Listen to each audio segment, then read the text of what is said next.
شباب مصر هو اللي هيحرر مصر، مش عواجزها ولا احسنها. دلوقتي مفيش في مصر امل غير ان شبابها يتحرك. فانا اسف وبعتذر لاهالي الضحايا، بس يا ريت الشعب كله ما ينساهمش. شكرا. فساد، مفيش حاجه اسمها شعب فاسد،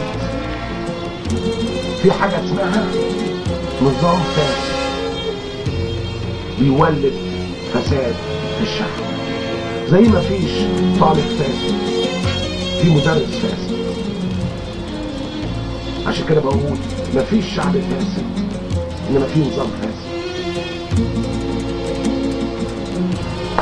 وان شاء الله ربنا يعيننا ونوقفوها. عنده كمبيوتر سمع كلمتي لازم يوصلها، ولازم يرد عليا ويسالني في اي معلومه هو عايزها. مصر فيها خير لو ندروه صح بناس عندها ضمير.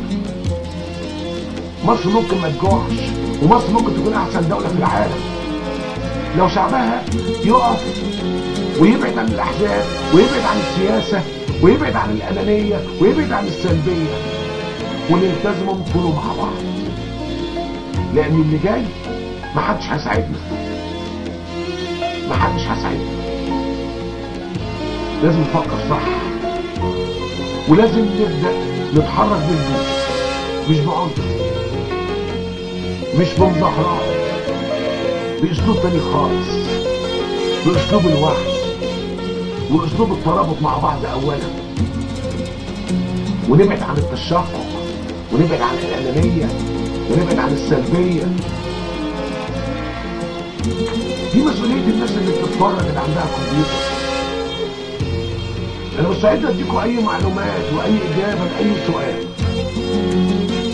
انا راجل عندي خبره وراجل دارس وراجل بعرف ادير واعرف انظم وبعرف اشوف في المستقبل، لان الحاضر شكله وحش. اتصلوا بيا، ماسكوا معايا، تعالوا نساعدوا بعض بدون مظاهرات وبدون اضرابات، باسلوب تاني خالص، اسلوب الوعي الذكي، مش الوعي المزيف والعصبيه. ومنتظر ردكم.